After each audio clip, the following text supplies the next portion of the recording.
পৰীক্ষাৰ ফলাফল সেৱা আছে, কাউন্সিল আছে। ছাত্ৰৰ কামটো পঢ়াৰ কামে। মেট্ৰিক আৰু এইচএছৰ ফলাফল কেতিয়া ঘোষণা হ'ব? ইয়াক লৈ শিক্ষামন্ত্ৰীয়ে কি ক'লে?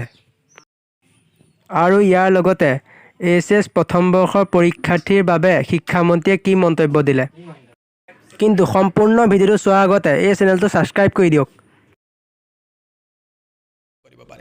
কেতিয়া ঘোষণা হ'ব মেট্ৰিক আৰু এইচএছৰ ফলাফল? এই ক্ষেত্ৰত সেৱা আৰু শিক্ষা সংসদে গ্ৰহণ কৰিব পৰা নাই কোনো সিদ্ধান্ত। উত্তৰ নাই শিক্ষামন্ত্ৰীৰ হাতত। পৰীক্ষাৰ ফলাফল সেৱা আছে, কাউন্সিল আছে, দুয়োটাই হ'ল স্বায়ত্তশাসিত প্ৰতিষ্ঠান। গতিকে তেওঁলোকে সিদ্ধান্ত লৈ সঠিক সময়তে ঘোষণা কৰিব। ইপিনে এইচএছ প্ৰথম বৰ্ষৰ এটা পৰীক্ষাৰ বাবে 3বাৰকৈ দিন ঘোষণা কৰা হ'ল।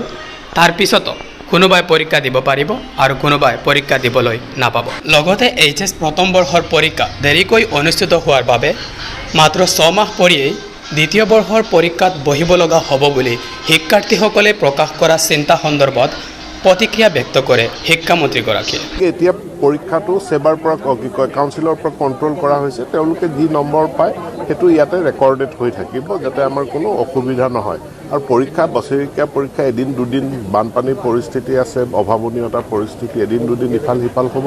তাক লৈ পেলাই কোনো সমস্যাৰ সৃষ্টি হ'ব নালাগে। ছাত্ৰৰ কামটো পঢ়াৰ কামে। ছাত্ৰটো অধ্যয়নৰ বাহিৰেতো বেলেগ কাম নাই। ছাত্ৰানাং অধ্যয়নং তপঃ। তেওঁলোকে পঢ়ি থাকক, যিদিনা পৰীক্ষা হ'ব